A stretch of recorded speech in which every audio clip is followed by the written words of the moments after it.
follow-up to the Elimination Chamber episode. We will discuss the Elimination Chamber pay-per-view from over the weekend and dabble a little bit in Monday Night Raw from a couple days ago. Yep. What are your overall thoughts on Elimination Chamber? Not just the matches, but like, this is their last big event, premium live pay-per-view, whatever, like before WrestleMania. And so I could definitely see that it seemed like they're trying to lay some groundwork for some of the guys. What was your overall take on Elimination Chamber? Well, I thought the premium live event was very good. From start to finish, it was a very enjoyable watch. I've seen worse, trust me. I've seen better as well. The thing is, with those middle ground pay-per-views like Rumble, again, if Rumble wasn't steeped in about 30 years of importance or whatever, and especially, with the winner getting the shot, both men and women, at the world title at WrestleMania. I mean, really, would we be talking about the Rumble in the same light as, you know what I mean, as we would normally?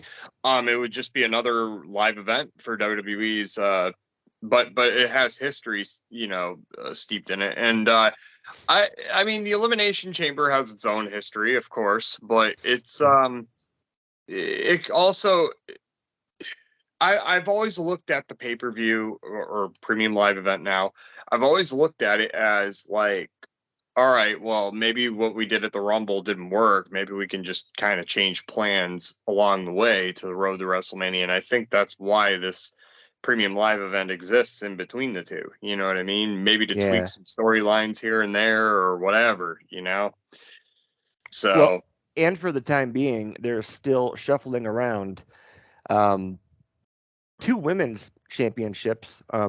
They've yet to come out with a unified WWE undisputed Universal Championship belt. So, again, like I get it. Rhea won the Rumble, and Asuka.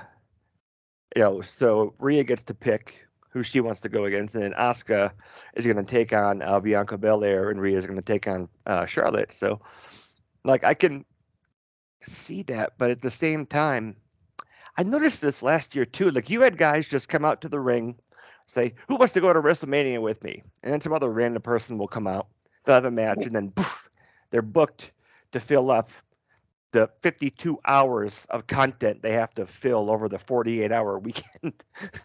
Yeah. It's it's weird because like I said, when Rhea initially challenged for the women's title, she could obviously choose anybody she wants. The obvious choice would have been Bianca because they're on the same show, right? Nope. That's not the choice she went with. She went with Charlotte. Yeah. I think her and Charlotte I think that's going to be the better match. And personally, as a fan, I'm glad she went with it. But the way she went about it and the way they wrote it, you know what I mean? Like, just Bianca ignored Bianca completely. Basically, didn't even mention her. Didn't mention her once. Made anything she did on Raw and in the last year just worthless. And not even good enough to be on her level. It was kind of like what I got from that vibe that I got, Yeah. And we both know that's certainly not the case. Now Bianca and Asuka, that makes sense because Asuka has been featured more on Raw this last year than she had. Well, she was featured a little on SmackDown, but she's been featured more on Raw as of late than, and she needed a purpose to get back into the title picture. So I get that. But at the same time, that's my only nitpick about the whole Rhea thing is the fact that she just, I want Charlotte. All right. Well, how is she going to properly build it up considering she's a main event character on Raw? You know? Yeah, and they really haven't been programmed together doing much of anything that I've seen. So, but like No, Charlotte's been gone for the last half year. Of course yeah, not. No. yeah, and like I get it, having another uh special gimmick match that will qualify you for a world title match, um, regardless of what show you're on. Like I get it, that makes sense, but it just seems kind of lazy now. I don't know. I'm not trying to be that crotchety old jaded attitude smark, but it just seems like they're getting kind of lazy. Like, so in Elimination Chamber, you had Bobby Lashley and Brock Lesnar Yep. again, sans title. Um, like not even 5 minutes. For the first time ever, like Brock gets disqualified for like a low blow. And I'm like, when did they start doing this with him? He drove a tractor to the ring, Like, do you remember that? Like, like a nut shot, and he's out. And then 2 days later, you have, let's walk with Elias. Who wants to walk with Elias the rest of me? And out comes Bobby Lashley. And then later on, you have MVP backstage cutting an awesome promo. I love it. He is great. Like he is absolutely the yang to like Paul Heyman's yang. He is so talented, very underappreciated. Yeah. And then you have Omos challenging Brock Lesnar at WrestleMania. Meh. Yeah. I don't know. Love to see Brock try to get that big bastard up in Suplex City. That's for sure. And that is it'd be impressive. Yeah. And I haven't seen Braun Strowman for a little while either. He's been on SmackDown, and he has been as of late. They've been teaming him with Ricochet, him and Ricochet together. That's right. I did know that.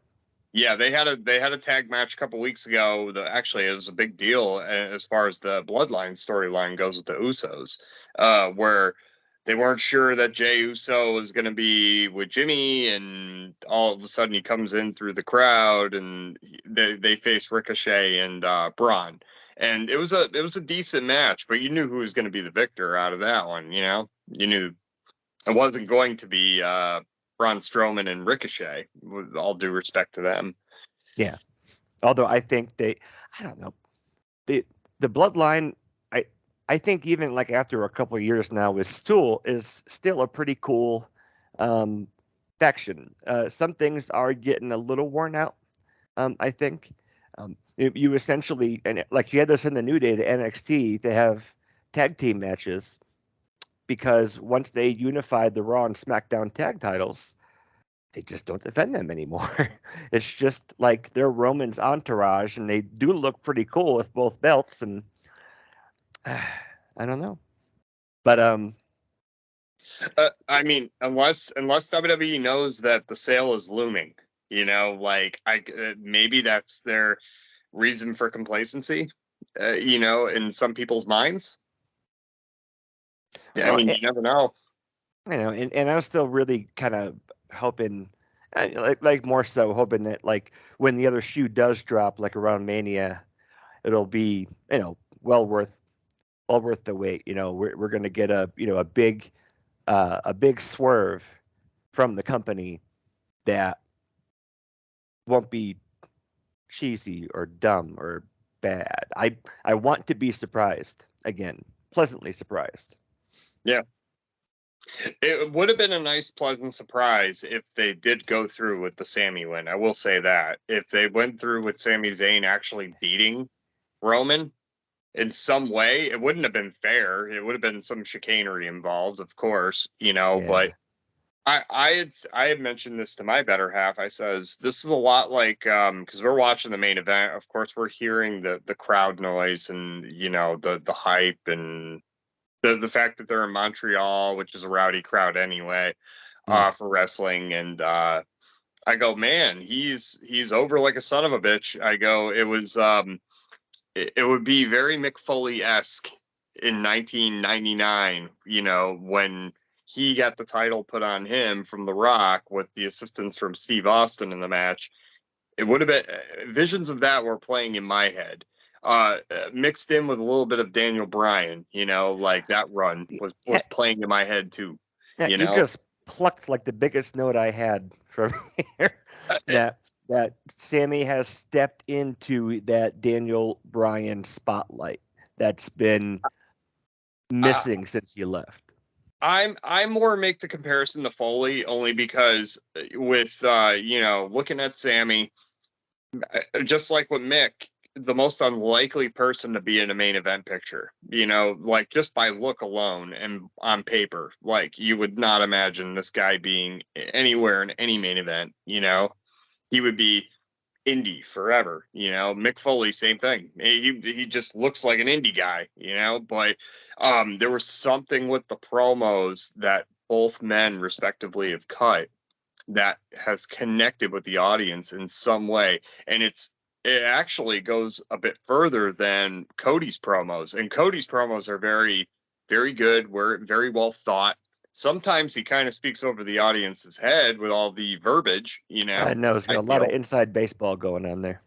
Right, but which he's been in AEW for about a year and a half, 2 years. So of course, it's all inside baseball there. But Yeah. So maybe that's got to be shaken a little bit. But and thank God Paul Heyman's there to kind of rein that in. Like to be his yin to his yang, because Paul can cut a great promo with anybody.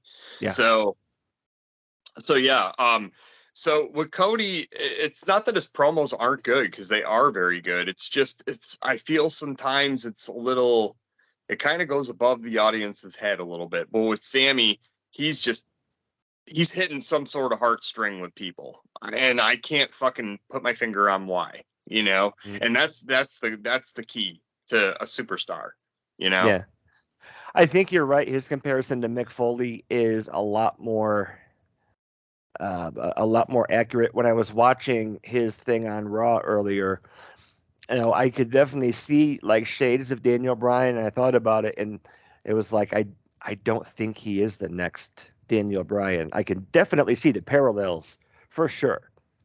Yeah, but I mean, they both have pretty much the same pedigrees. Like they were both good wrestlers and Ring of Honor at one point and other independents respectively. But Sammy, it's just one is an actual wrestler and one is an entertainer. Like Sammy's not known for fucking wrist locks and headlocks, and no, he's not the most technical guy in the world, but you don't have to be at the same time. Yeah, although I will say I was pleasantly surprised with his match with Roman for going as long as it did, with ref bump after ref bump. Like, even though I knew, I'm like, there's no way they're gonna pull the plug on Roman with Cody going to WrestleMania. I just knew, I'm like, there is no way that's going to happen. But as the match went on and more people came down and the refs were getting hit, like even then, I was able to kind of suspend my disbelief, and I was on the edge of my seat, and I was like, no, are they really? And so they did 100% agree with you, because I did the same thing. I was like, oh man, what if? What if? Yeah. And it would have been nice. It sucks that they didn't pull the trigger, because I mean, having Sammy versus Cody in the main event would have been. Buddy of mine brought this up to me in a separate message. He said, "Oh, it would have been like Hulk and Warrior all over again, where the audience had to decide." I'm like, but also that could have gone against Cody at the same time. The more I think about it, because yeah, he's coming back as this heir apparent guy, and here you have Sammy, who's this homegrown. People have seen his character evolve in the last year, like in everything. So there would have been a clear choice right there of who they wanted over. It would have been Sammy. It just would have been, and it's nothing. I agree. It's nothing Cody would have said or done. I mean, Cody could have done anything, and it wouldn't have mattered. Sammy's the guy in that spot right now that the fans see. So, and they can see past all his his lack ofs, it's there's a few here and there. It's nice. It's really, I mean, really, I haven't seen a character like this since Mick. And Mick, I'm a huge fan of, still am, and he's a special character. Mick was never known for any of these things. He was just known for cutting a great promo and tugging at the people's heartstrings and doing a lot of clever stuff in the ring, and Sammy does a lot of the same things, Yeah, I drastically underestimated, like, not only his wrestling ability, but like, when he had that paranoid schizophrenic type thing as IC champion, like it was boring. He was great in that. His like the few things I've seen him kind of with somewhat of a long program into. He's a phenomenal talker. He's great on the mic, very competent in the ring, but like he comes out with like this, hand clapping, foot stomping, wrestling, gospel music. I don't know like what his theme is, and then he's like, the FBI is like, helicopters. I mean, and just like I just wasn't buying it. And then Vince goes on sabbatical, and then he gets walked in like the bloodline, and wow, just lit fire. I mean, I think you said it. That's the guy. Like the WWE universe, the crowd or whoever they are, they've anointed Sammy as their guy. Love it, Yeah. hate it. That's who the fans are riding with into WrestleMania. And honestly, and Brian Zane had said it before, and it's 100% true. Without his involvement in the bloodline would be just completely stale. I think it really would be. The presentation would be there, but the entertainment value wouldn't have been there. Make sense? Yeah. Well, and Roman's over 900 days. Man, it wasn't all that long. I remember chatting with yourself and with Tim, kind of griping that there's too many titles. They don't mean anything. They swap them off like baseball cards. And it seems like on a at least a little bit of a noticeable scale, they're pulling back away from that. Like not like having him unify both belts and still be that champion a year later is incredible. Thing is, we got to remove a lot of years of complacency. We're talking at least 5 years of undoing a lot of things. You can't undo all these things in less than a year. You just can't. In pro wrestling, it's a slow burn, like one thing at a time. I mean, if they can get a couple things right and kind of build on the momentum of those couple things, well, we're in business. But right now, as it stands, I don't know what they're building towards because, again, I don't know where the company's going to go after WrestleMania. I don't think anybody does. We could speculate, but we don't know. Yep. So, and that also does put, I think, a pretty big question mark on the end of, I don't know. I can't see Cody not becoming champion, regardless of where the business or the company is going. I can't see bringing him in.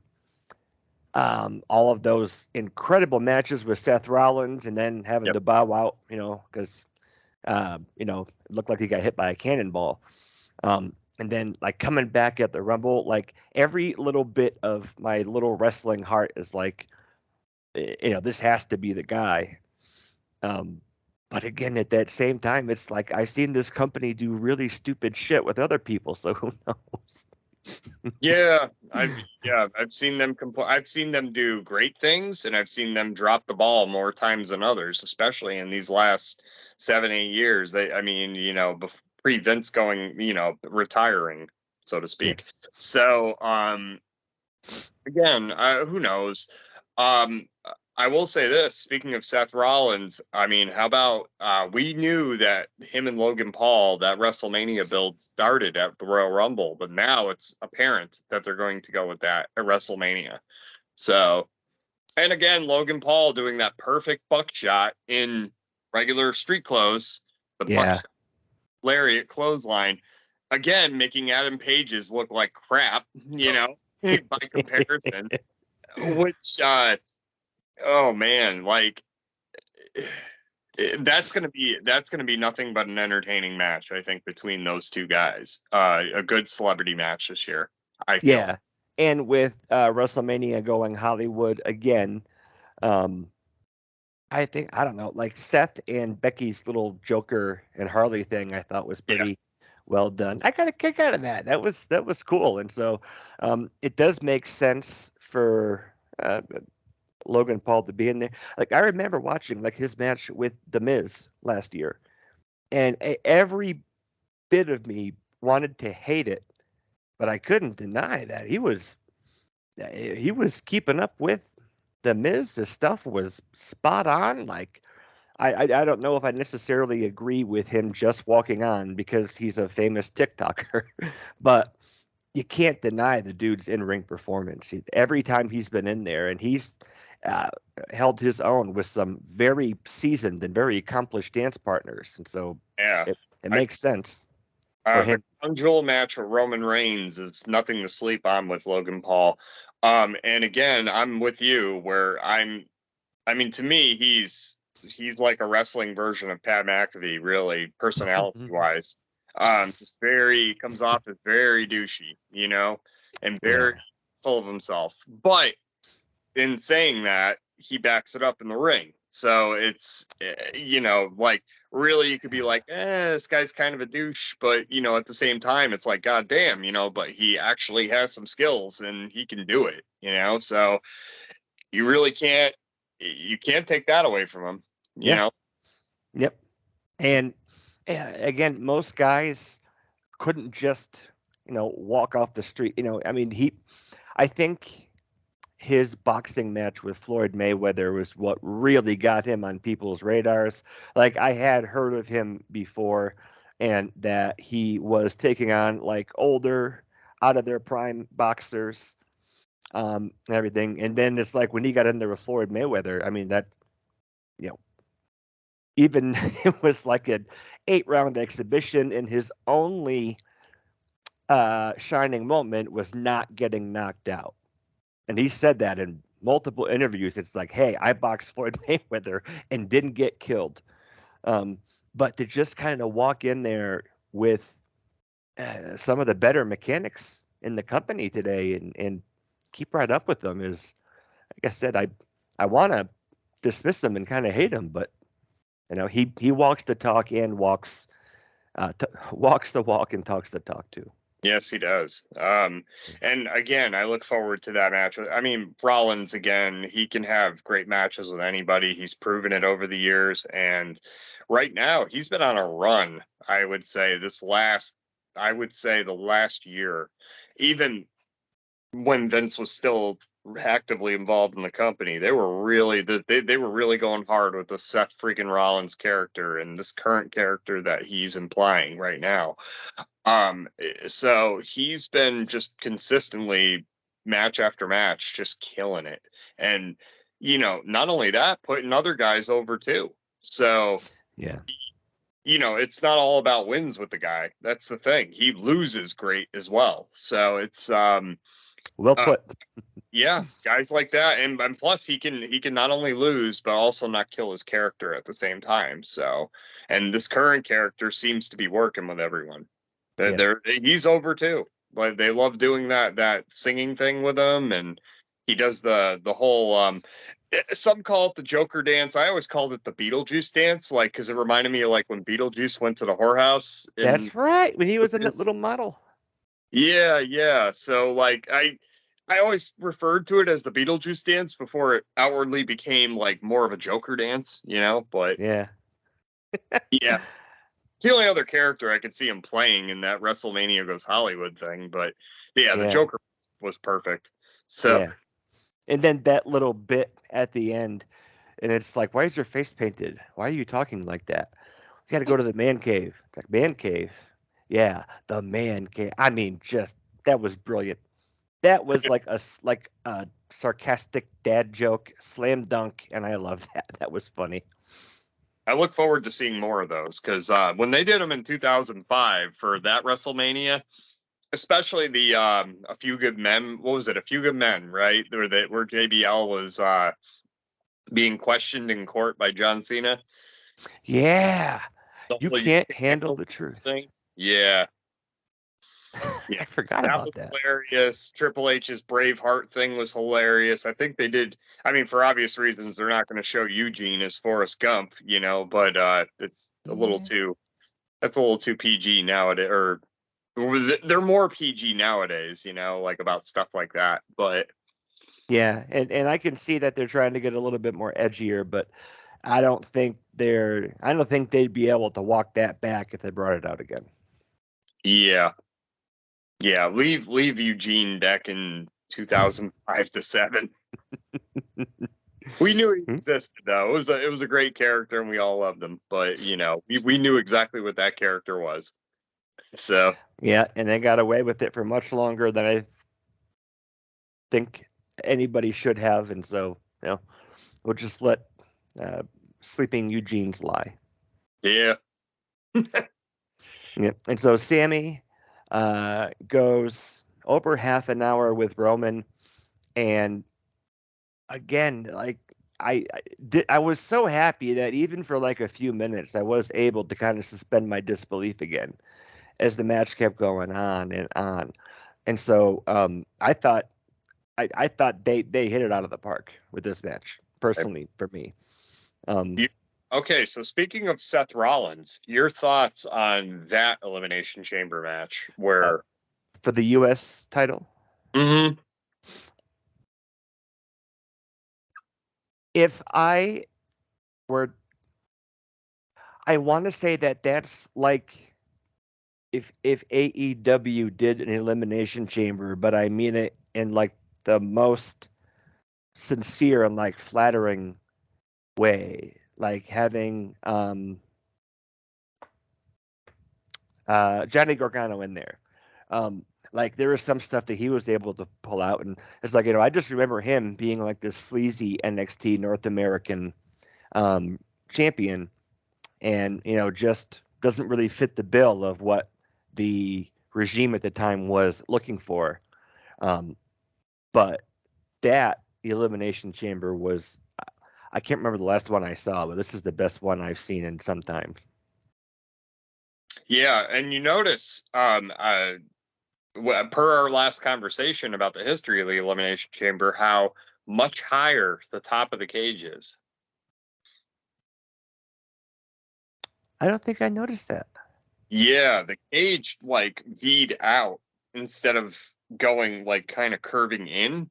It V'd out, so that way you have more room to do your top rope stuff.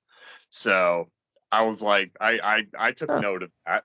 I was like, well, I mean, it looked completely different anyway, and plus, like I said, they put down mats where all the metal grating is. Yeah. That's obvious.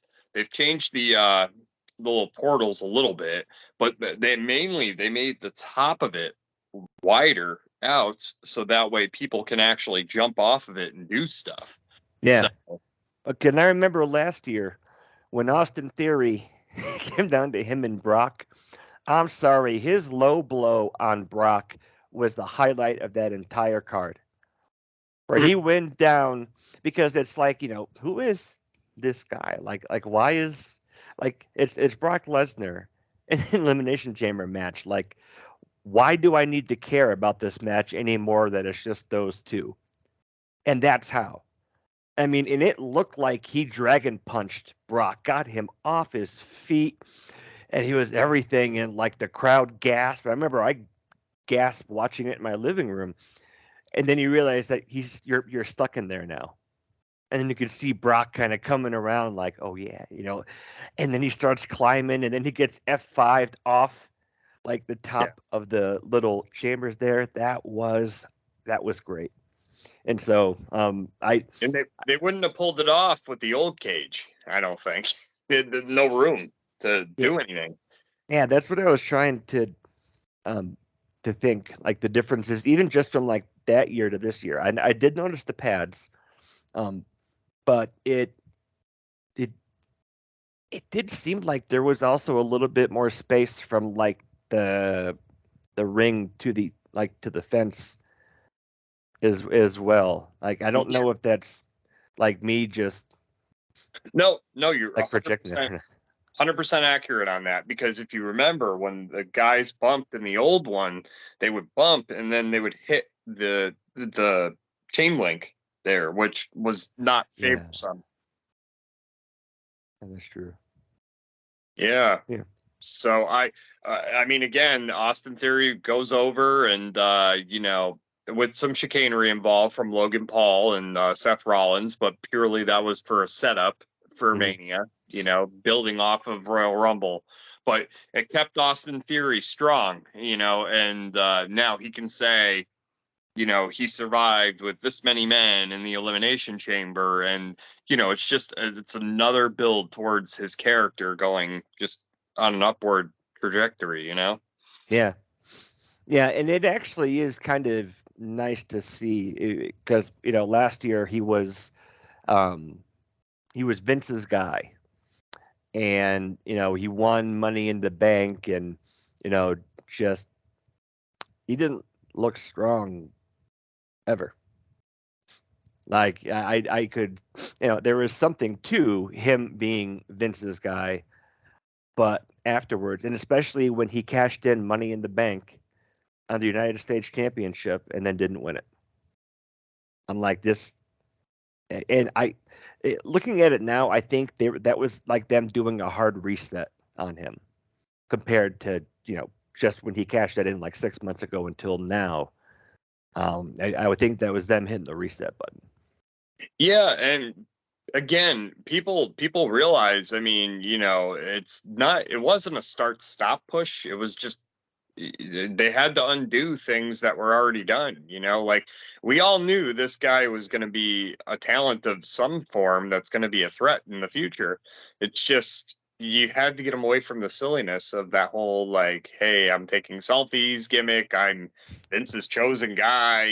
Like, I mean, we've seen these things before. I mean, Christ, Vince's chosen guy, Drew McIntyre, did that gimmick for years. And, the selfie thing, I mean, that was a Tyler Breeze thing in NXT, like you're taking Yeah, things that have already been done and you're just doing them on the main roster. And it's not to the gimmicks that actually they were implied to be in the first place. We're well past that whole like Vince's chosen guy, like Drew is the guy right now. I just wish they would split him away from Sheamus out of tag teams, because both him and Sheamus respectively could be main event guys. yeah, Easy. They could be plugged in the main event at any time and be a threat. yep, And so, but I mean, they're trying to play off the whole like their real life friendship kind of thing. Which I get also, but why are the brawling brutes there? They're Sheamus' backup. Why are they there? yep. You mean to And tell me Sheamus and Drew need backup now in the form of the brawling brutes? I don't think they do. no, I definitely agree. Um, and having like someone like Sheamus, like you said, if you did need like some main event triple threat match, you could pluck those two out and plug them in there, and they're believable and they would do well. But it's true. Like I haven't really seen them do much of anything outside of like William Regal Fit Finley, like UK style feud. They seem to have been kind of locked in that same stereotype or particular frame of mind. I don't know, for a Yeah, while. I mean, well, okay. So further thinking, unless they're planning with Butch and Butch and oh God, why do I always forget the other guy's name? Ridge and Butch, Ridge Holland and Ridge Butch. Hollins. Yeah, Yeah. unless they plan with Ridge and Butch to basically split them from Sheamus completely and kind of do a tag team versus tag team thing, which that would be obvious, Um, that I can see, like the whole reason to keep Sheamus and Drew together, but otherwise, they're kind of together. It's kind of overkill with that whole group, in my opinion, right now. But Yeah, because I don't really have them tied up with anyone else. Oh. I know on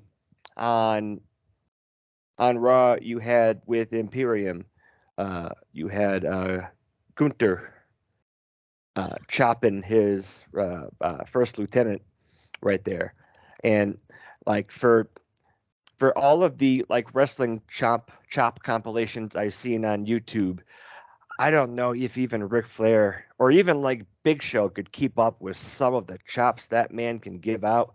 Man, he is like his chops will just like chop you in half. They're crazy. Yeah, I mean, the only one I've seen more vicious who's no longer here, which would be Chris Benoit. He had some He pretty did. badass chops, but Yeah, that's true. yeah, but other than that, I mean, I haven't seen somebody like Gunther in a long time do what he did. To it just his chops in general. He's crazy. Just crazy to hear, crazy to watch, crazy to look at the welts afterwards on people. Yeah. Yeah, and like Big Show's whole thing where he would shh and then wind up, I love that. Like I know he did a lot of things throughout his run in WWE, but that's like one of my more favorite little bits that he would do because the whole arena would then get real quiet, and he's got that big frying pan hand right there, and you could take his footprints off of the guy's chest when he was done with them, man. Yeah, the Chris Masters one was very memorable, if you remember that one, where he did it to Chris Masters, and you couldn't sell that one the same way twice. I remember he lit him up, got him, big ass handprint on him. He's Yeah, just, oh my god! It looked like it literally caved his chest in. was that on like a Royal Rumble or something? I can't Yeah, remember.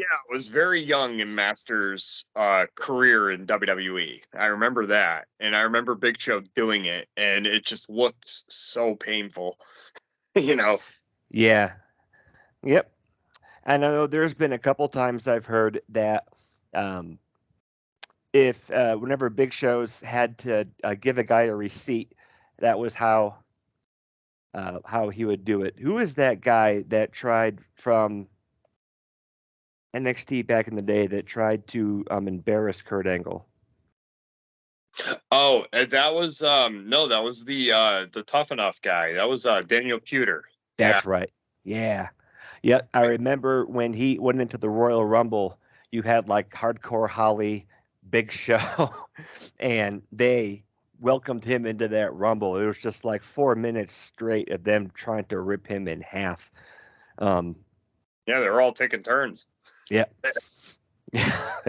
And I'll give him credit. He stood in there and took it for as long as he had to. But Well, everyone forgets that beats of the drum thing that Sheamus does with the 10 beats there. It didn't. Well, now it's more than 10, but I remember the first time he ever did that, like past 10 was to the Miz, and he just kept like. I remember he did that to the Miz, and it was like boom, boom. He must have been on like 30 beats, and I'm just like, oh my god. Like, I'm not the biggest Miz fan, but I don't wish that upon him. No way. yeah. And I love that too because he'd be, tanning up his own pasty white chest too, you know, uh, chopping at his own bit there, and then he'd just go I just nuts on. remember he must have went up to like 30 on the Miz, and it just, oh my god, maybe the Miz was being punished for something. I don't know. So All right, wouldn't be the first time. yeah. And so with Roman retaining, and then on Raw we had Paul Heyman came over. Cody came out, the American Nightmare in Canada, and somebody had drawn his tattoo with like the maple leaf in there and wrote like the Canadian Nightmare, and that looked, yeah, like that. That was a pretty cool sign. Um, and then he gets in there, and Cody's going to start off with his. So, what do you want to talk about? And then Paul Heyman um, comes over the Titantron with a neck brace I imagine from being stunned by Kevin Owens a couple days prior. Yeah, throwing probably the weakest punches I've ever seen a man throw in my life. That was oh my god! That if any part of that match had my girlfriend and I laughing like crazy was that. I was like, well, and I said sarcastically, I was like, it's good to see his punches didn't improve in about 35 years, because the last time I saw him ever do a punch was him and Cornette. Lawler? Oh. No, it was him and Cornette. I remember I watched like a tuxedo match between the two of them, like from like a Great American Bash. And Paulie's punches were average then, and he was much younger. Cornette had great punches. Cornette had a great working punch, believe it or not. Paulie did not have a great working punch. Yeah, no, the only time I can really remember was when they were invading Monday Night Raw in like the mid to late 90s, and him and Lawler, I think, had a couple dust ups together. Yeah, well, I wouldn't challenge Lawler to a punching contest either, because Lawler's got great working punches as well. He's got really good underhand working punch that I like. Jeff Jarrett's is very similar. The underhand working punch, that's I like both of them. They're always that's their own style, very nice looking. Yeah, I'd never thought about that until just now, but that's true. They do have the same kind of punch there. We on the women's side of the Elimination Chamber, we had, which opened up the event. We had Asuka, Carmella, Liv Morgan, Natalya, Nikki Cross, and Raquel Rodriguez. And this was for a shot at the Raw Women's Championship at Mania 39. And Asuka came out on top. I know we had touched upon this a little earlier. After that, we had Lashley and Lesnar with a DQ finish. And then we did have the men's elimination chamber for the United States Championship, which I enjoyed quite a bit. And then the main event was Reigns retaining over Sammy. Kind of wedged in the middle here, we had a mixed tag team match. We had Edge and Beth Phoenix against the Judgment Day, Finn Balor, Rhea Ripley, and Dominic Mysterio. So it was also a handicapped mixed tag team match as well. What are your thoughts on what has been going on with Edge, Beth, and the Judgment Day up to this point? I think it's got to end up with a conclusive ending there down the line. That we're now talking a storyline that's over a year old. Just about a year old. Because I think the Judgment Day started probably April of last year. So we're approaching a year of this storyline evolving past itself. And I think when Edge came out a couple weeks ago and he basically praised that whole group and basically the group, basically in all words, saying the group's kind of living up to their potential, finally, together. And then he said, and then there's Dom, which I'm like, funny, but without Dom, they have no heat, like he's the heat magnet of that group. Yeah. And he is way more entertaining than I thought he'd be once he was broken off from his dad. Like the stuff with him and Rhea is great. His whole, prison Mike persona is really well done. He's pretty talented. Yeah, he's talented in his own right. Again, what he lacks in the ring is one thing, but the character seems to get under people's skin and legitimately, and people do not like him. So, he's doing his job in that aspect. I think where I see, I don't know, like it's a weird thing to talk about because Edge and Beth Phoenix is now involved in this. Obviously, they seem to keep going back to the Judgment Day, but they're at the same time kind of doing like their greatest hits tour. Because they've both made it a point. I mean, well, Beth is only limited part-time, but Edge is basically on his final ride before he retires. Yeah, for good, I would imagine. Yeah, so like it's a weird mixture because they're trying to combine both into it. And like for me to get him fully invested in it, it's tough because I want the Judgment Day to kind of do their own thing with a lot of other talents in WWE. Like they did the Edge thing, and that's great, like and now they're moving on and now they're doing something else. But they seem to keep going back to that, and it's like I don't know. I'm not going to say it hinders their progress because I don't think it does. It's just I don't know. It's leading Finn and Damian Priest going forward. It's kind of I would like to see them go forward and work with other people.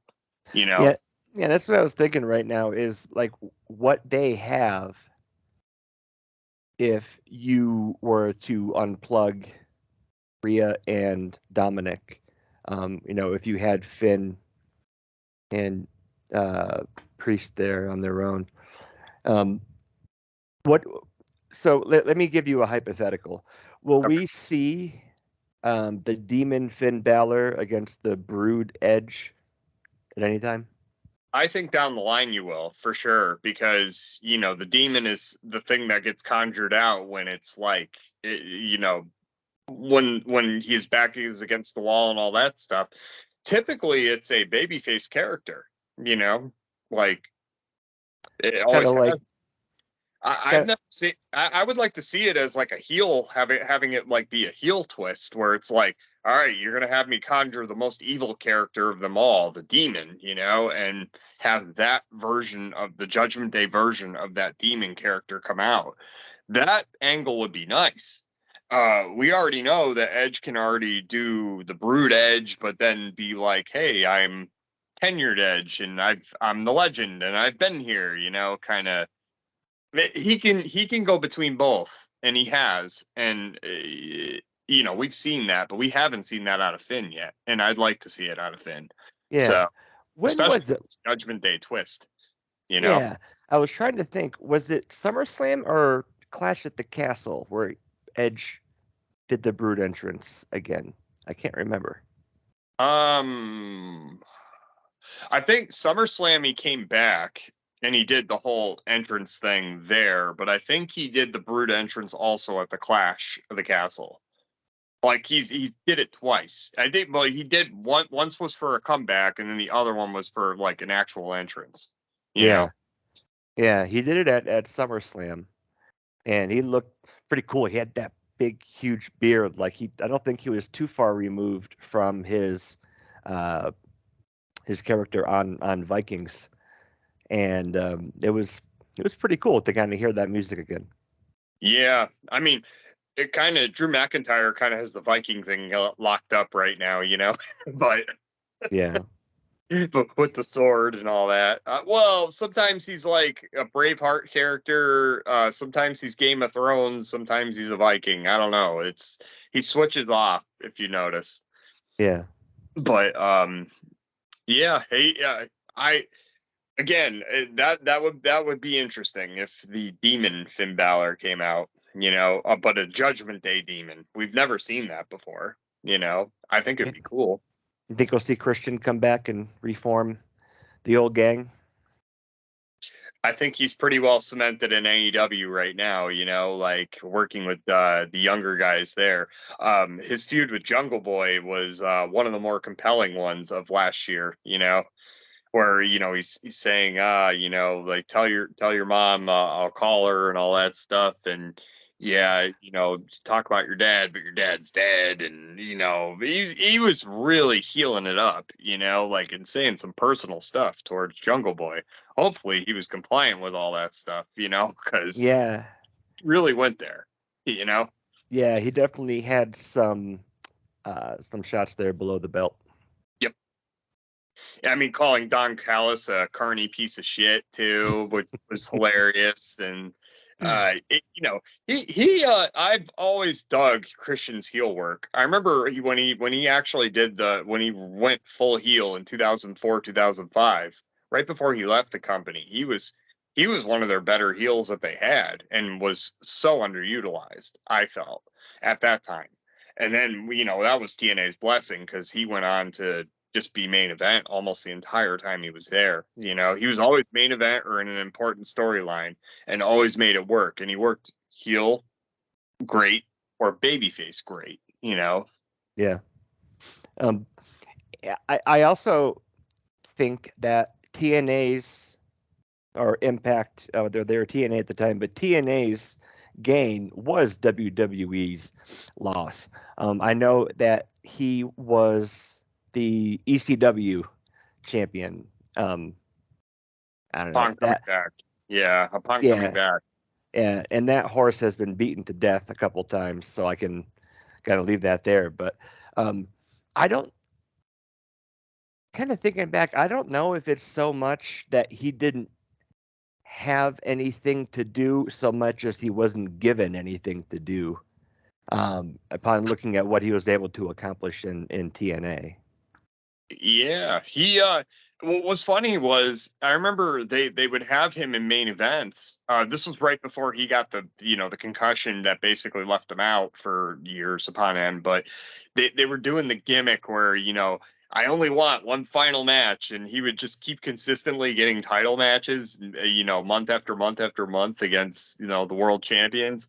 It's like, all I need is one more match, and they would give him the one more match. Like, it was like an ongoing joke. Like, they did it for like 6 pay-per-views in a row or something ridiculous like that. But yeah, I only need one more match. Like, how Yep. many freaking rematches are you gonna get? But it became comical at one point. It really did. I think that was when he was feuding with Del Rio. So I think, perhaps, or no, it was Randy Orton at first, and then Del Rio, because Del Rio made the switch over to babyface, I think, at one point. And Christian, they like flip flopped, and Christian was heel. So yeah, Yeah. weird. I remember when they did that with Alberto. I don't think it was all that great. I think he was a phenomenal heel, but Yeah, and he was the first guy to wear a scarf to the ring, who was a cocky character. He beat MJF by quite a few years on that one. he sure did. Yeah. I um, always equated him to being like a Mexican, like, $1 million man JBLS character, just I can impressive. see that. Yeah. That initial run of that character was great. Turning him babyface, or even putting him with Zeb Coulter at one point, who's a great talker himself, Dutch Mantel is, but it didn't work. It was not him. He was just a natural heel, you know, Yeah. natural heel. Yeah. And if, I don't think they probably did enough um when they flopped him to really have it kind of catch on. I mean, like I know it's not everybody is Hulk Hogan, but Hogan is the prime example of you can be a great baby face and a heel, but you if you want one to last outside the other, there's gonna have to be a pretty big meaningful character change, I think. Yeah, and you just got to go there, like, if you're going to be a heel, be a heel. Don't half-ass it, you know? Yeah. And getting back to Finn Balor, that's what I like about this new character of his, where he's, you're not seeing Demon anymore, like every premium live event or whatever. You're seeing just regular Finn Balor, and he's healing it up, and he's finally finding his groove, where he was solely lacking, I think, his first couple runs, of course, injuries aside, but they would just bring back the Demon, like, just for the big events, and it's like, okay, great, that's a cool character, but you know Yeah. it's always going to come down to that, like, the Demon should be brought back when it's like really, like, in a time like this, where it's like, all right, you're summoning this evil character, I'm going to bring this evil character out, and Yeah. I want to, but I have to. Well, and I've been really impressed with his work and Damian Priest's work as well Yeah. since kind of joining Judgment Day. Priest was another person that I think when he came in, they knew they had a winner, Yep. but nothing they had him do caught a lot of traction. He was great in NXT. He was a great United States champion, and his cool little flaming bow and arrow thing was pretty cool. But it wasn't until recently with Judgment Day that I think he was able to get, kind of dug into a character that has, a lot more depth to it. Yeah, because again, it's a lot of NXT was its own thing, and he was being pushed, and he was being groomed as being the next guy going up on the roster. And then when he gets up there, of course, like many other NXT guys at that time, it was like Triple H got the character, but Vince did not. So it's you fall into that weird category unless you're as mentally headstrong as like a Kevin Owens or like a Sammy going up to the main roster. You're not. It's weird because Kevin has weathered a lot of storms, but he's also delivered when it counted as well. Storyline wise, promo wise, whatever. Regardless of what they've given him. Yeah.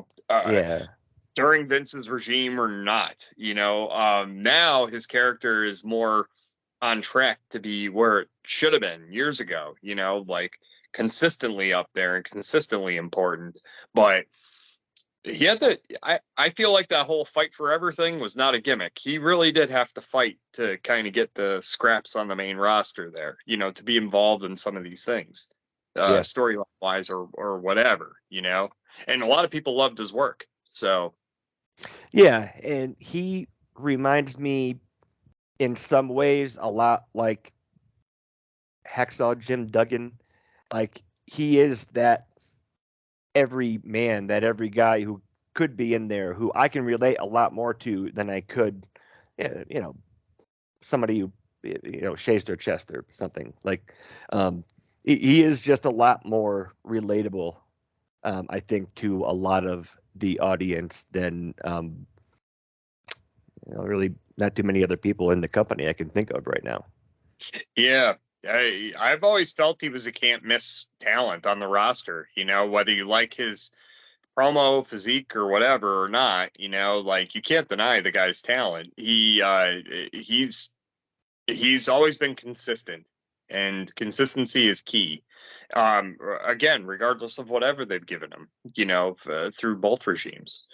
Uh, so yeah, now, but getting back to Priest, finally when they threw him with Edge, and finally he was going to get the rub. I was like, all right, let's see where this goes, and it could have gone one of two ways, but I'm glad it went. I'm glad it went the right way because again, a main event guy who was basically on a main event on the rise. My hope with Priest was he wouldn't become what Baron Corbin would become, Yeah. because they were built very similar in NXT. The difference being is Baron Corbin got up on the main roster, and of course, a lot of gimmick changes, a lot of character changes, too many. Heel face, heel face, heel face. And now he's becoming the modern day Big Show, where it's he's a big guy on the roster, but you've done so many turns with the guy and so many gimmick changes. What now? And no one really knows what to make of him. And he doesn't really have a whole lot to do either. Like Baron Corbin, like King Corbin to Happy Corbin. Like I remember I like honestly thinking when Michael Cole was saying, I think it was Cole, is like, oh, he wants us to call him Happy Corbin now. And I'm like, oh man, like I felt bad for him. The original Baron Corbin character, when he came up on the main roster with the long hair, and he was really coming fresh off that NXT momentum because he was being built as one of their next top main event stars. I was like, oh, all right, cool. This guy's got the look and he's different. They were doing like a lone wolf character kind of vibe with him, which I was like, that's a good vibe. It's been done, but Not by somebody like him, with the size and his ability in the ring. Let's see where this goes. And then we saw where it went, and it wasn't good. And I don't think he seems mentally able to handle all these gimmick changes. He seems on the surface, but in reality, it's like fans don't buy it.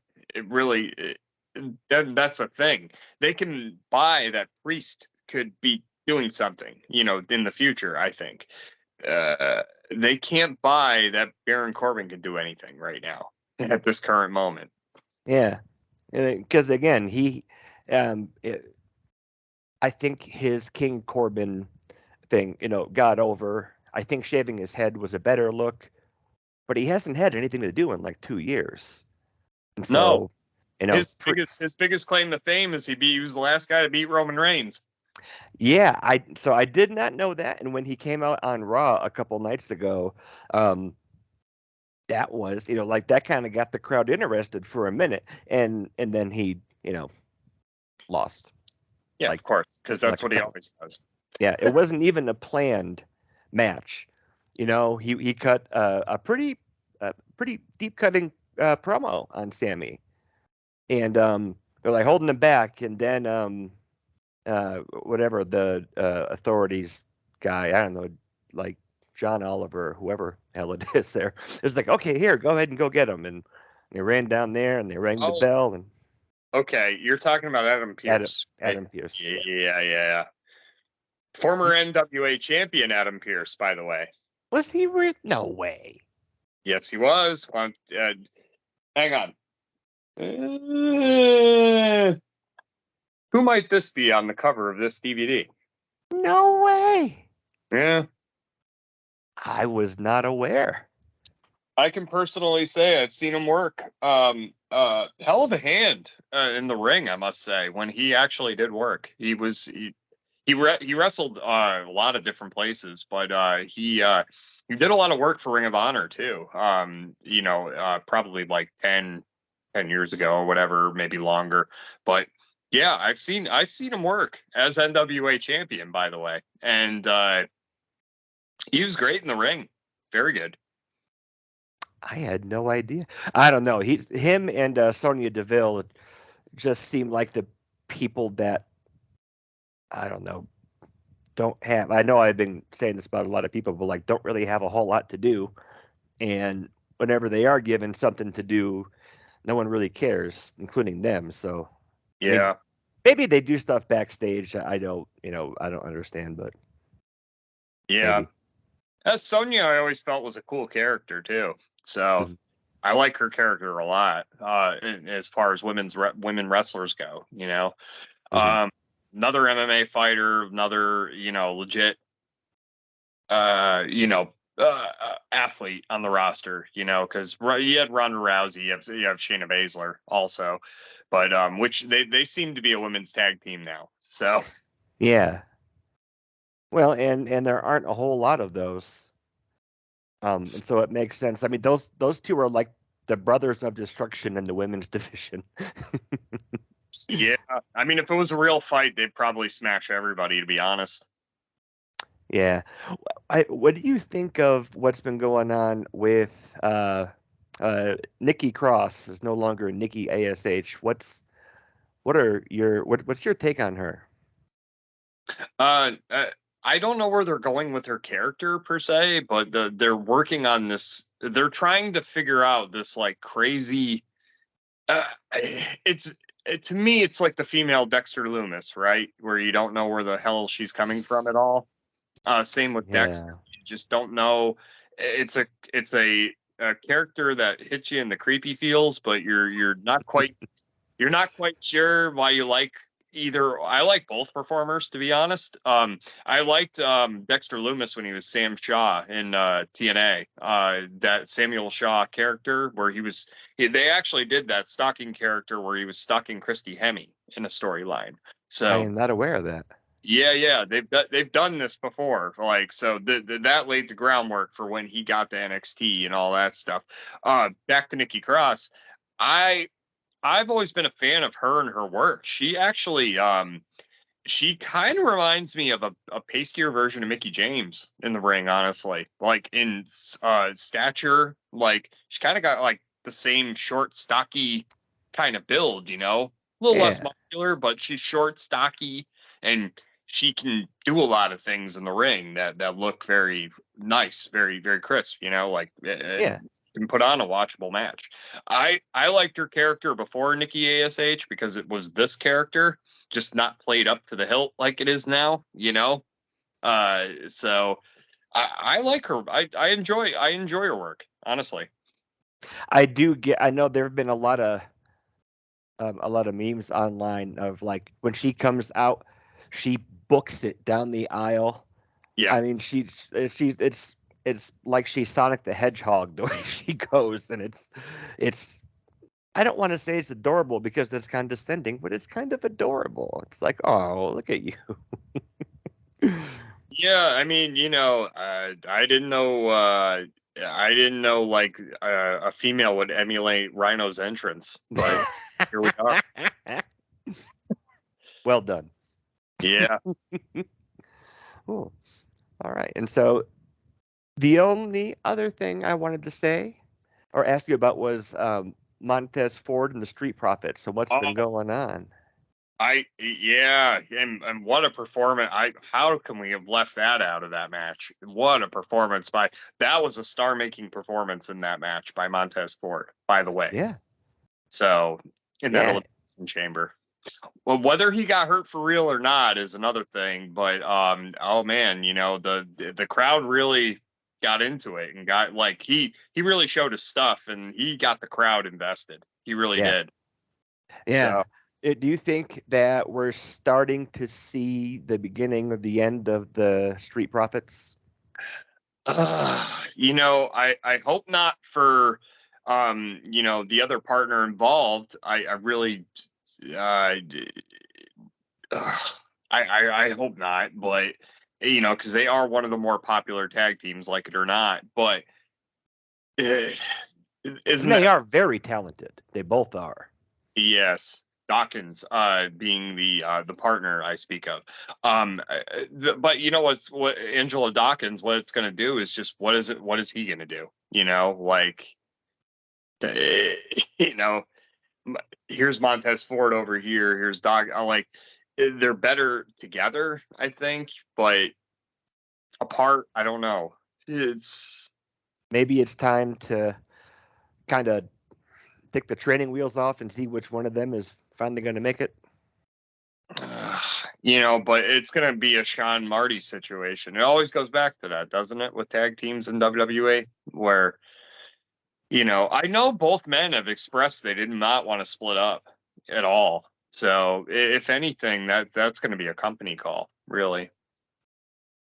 Well, and they moved New Day to NXT.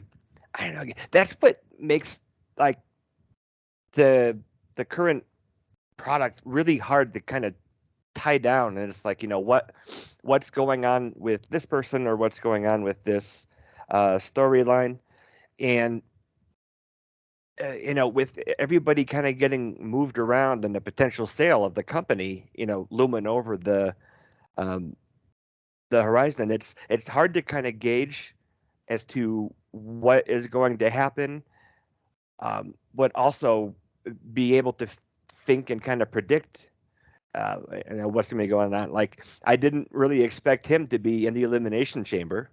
He was, and he was phenomenal.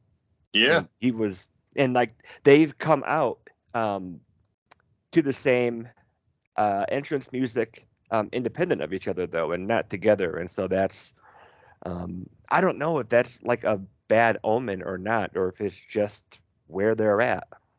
So yeah. I will say this: I did like. Speaking of tag teams, I did like that the one thing they didn't do obvious, well, at least for now, was you know they had Sammy come out on Raw, talk about it, ask Kevin Owens to come out, and you know, you figure the obvious thing was they were going to pull together and they were going to take down the tag team, the Bloodline, you know, like the Usos. out Jimmy and Jay, yeah, the Usos. And that didn't happen for because Owens listed various reasons why that didn't happen, and he said no, I'm going to do it on my own, and I meant what I said, the friendship's over and all that stuff. So what build that's to me, it's not the same putting Sammy in a tag team and kind of taking down the bloodline that way, because it kind of takes away from any progress he may have made with Roman. I feel like that's what made the main event, especially when he loses right after the chicanery. Owens comes out, and immediately your mind's thinking that's a make good, because the crowd's probably wicked disappointed, that Sammy didn't win. And now we're going to go and of course your gears are thinking, all right, well, now these two are going to, it's a make good for the crowd, and these two are going to probably go for the tag belts instead of the world title, because obviously the world title is, it's not sewed up, but, it kind of is, because everyone wants to see. Well, everybody knows that the Cody and the Roman match is the main event at WrestleMania.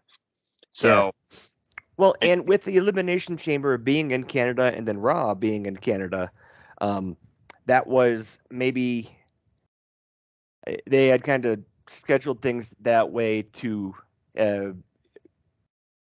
appeal to the audience with some of their more prominent Canadian wrestlers in the company. Yeah. Well, it's like putting Bret Hart in Canada. Same thing. Gonna pop an audience. But also, WWE has a long history with Canada. It really does. It's probably their second biggest market, I'd say, to the United States. It really is, and that's historically speaking. Even before the Hearts were a thing, even before because it was one of their first major territories they took over. Toronto, and then moving on to Calgary, and then moving on to Montreal. Which they were all separate territories at one point. So yeah, and I know that Vince and Stu were very amicable with each other when Vince was acquiring the Stampede and everything. So that probably helped leave like a good taste in the fans' mouth up there with WWF at the time going back once Stampede was bought out. Yeah, and plus too, they were using one of their hottest tag teams that they had, which was the Bulldogs. And they did monster business, and especially when they put Bulldogs and the Hearts, up in Calgary for a WWE show back in the '80s. Of course that's going to be an automatic sellout, because the fans know who they are, but also they knew who they were across Canada as well. So. But also that that led to they brought in the Rougeos, they brought in Dino Bravo, who were popular in Montreal. King Haku also, that was one of his first major territories. It was. Yes, it was. The Toronto area, that was mainly known for like the Tunnies, ran Toronto for years. So of course, Jack Tunney being featured as the president of WWF at the time was a big deal, and certainly meant more in the Toronto area, than anywhere else. Yeah. Even though, even when I was a kid, I didn't really see him do anything. Like I never got the sense that he was quote unquote in charge, but apparently he was. He was still toast. Yeah, still toast indeed. Very much. But but like if that's what they plan on doing for Mania with Zayn and Owens, I'm not sure. Like, I mean, they're going to have like a couple weeks to build up like reasons why Sammy wants him as a partner against and to take down the bloodline. Like it's not the same. And like I'm just you've seen some dissension in the ranks with Jay and Roman. I haven't seen Solo do a whole lot in the last couple weeks, and so like maybe we're gonna get a blow off with Kevin Owens and Sammy at Mania, and Jay will turn on Roman and cost him his championship to Cody. I don't like again. It is really hard to kind of see where they're kind of moving the chess pieces because we can't see beyond the next month or so. Right. So they're taking advantage of that. Yeah, totally. But will Vince get his $9 billion asking price? Is my question. He asked for 9. $9 billion. The company is worth, as it stands right now, $6.5 billion. So we're talking what $2.5 billion difference. You know, like it. That's almost double what Star Wars got. Yes. Yes. Yeah, Lucasfilms got Star Wars, that whole franchise. Disney bought it for $4 billion. You know, which I think Lucas remained a stockholder also, or like one of the major shareholders in the brand or something like that. Like he still retained something with it, you know. Yeah, he'll get some residual income off of that brand until he dies. Right, which I mean is not long for this world, and I'm not saying that to be morbid. It's just Lucas. Well, no, he's like 70 years old. Yeah, he's up there in age right now. But same with Vince. Vince is, 74? 73, 74? He's up there. Yeah, he's up there. He's almost in his 80s. So, again, I don't know. I don't know if this is the whole he who dies with the most toys philosophy wins. Like, hey, if I can't have my company, nobody can. I don't know what it is, but Vince is 77. Oh, yeah. So he's closer to 80 than I thought he was. Me too. So, but there it is in Fortune magazine, $9 billion asking price. Not that I didn't believe you, but I just saw that when I Googled to get his age. Yeah, no, and I can only see two scenarios happening to get that actual asking price, which I don't know if they're going to get that, but it has to be somebody in the streaming big boys companies I speak of domestically that are a fan and want to invest in it long term. I can see them being crazy enough to pay the price, but even then, that's a hard sell, For the Saudis, that's not a hard sell because what's $9 billion to the Saudis that have all this disposable income that we know about and we don't know about, that what's reported and what's not reported, Yeah.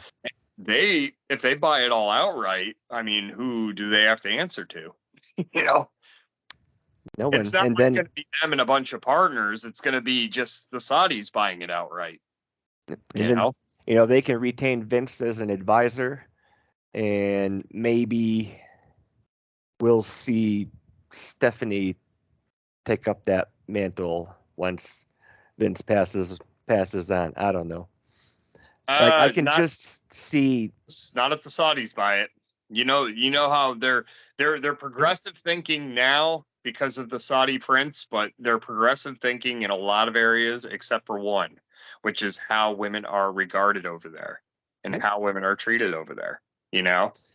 And who was it? It was Lacey Evans and Natalia. Who were the first two women to have their match there a few years ago at Crown Jewel? I want to say it was Lacey Evans and Natalia. Yes, you're correct. And then they made them wear the full body suits. Yeah. Yep. Which they still do now. So yeah.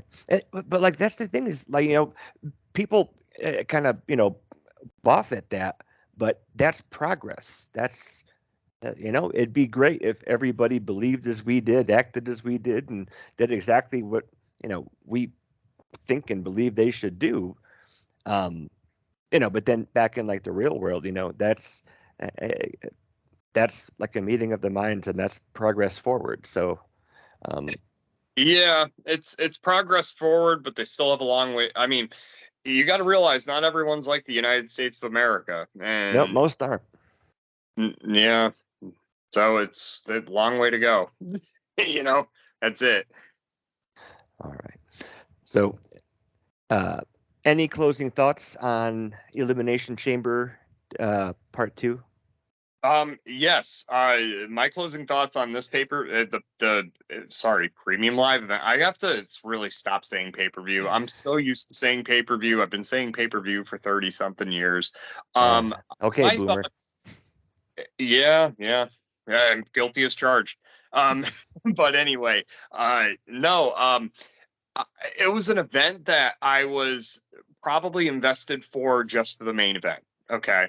The main event was what I was invested to see, but I was overall surprised with everyone's performance on the show. All the way top to bottom. It was an exciting show for for a pay-per-view that's sandwiched right in the middle of WrestleMania and Royal Rumble. This show really overperformed, and the SmackDown leading into it, the Friday before, and the Raw leading out of it, the Monday after, I felt were also, it just added to the road to WrestleMania, and the uh It the bookended the event pretty nicely. yeah, the certainties and the uncertainties came out, and the uncertainties right now, as we just discussed, is which is the big uncertainty is the looming sale, like where they're going to go from there. By all accounts, Nick Khan and Vince say it's this company being sold will be a done deal by sooner rather than later. So uh I called a couple months ago when this all came down. I said they're going to probably decide right after Mania, Yep. like where they're going to go. And uh if so, it's going to lead to, I mean, where does that go from there, because they Well, already things in place.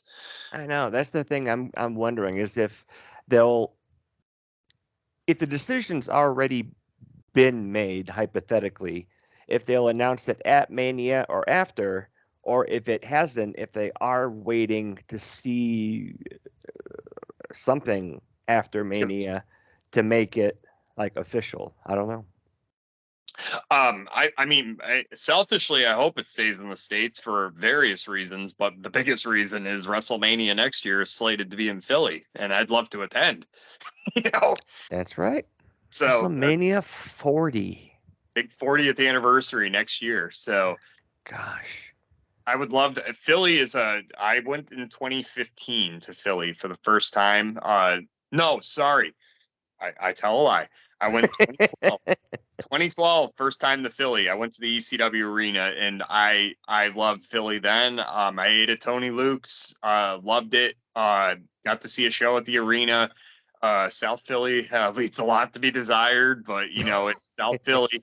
And it was cool. It was a good vibe, and being around wrestling fans that were as enthusiastic as me. And then going forward, I went on a trip. My significant other and I went on a trip to Philly in 2015, and man, we got to tour the city, and that city is so hopping, and so many cool parts of that city. It's not even funny. So. Again, there's more selfish reasons than just Mania. I'd like to see it come there because I mean Philly would be really awesome to visit again. So Cool. yeah, Well, yeah. all right.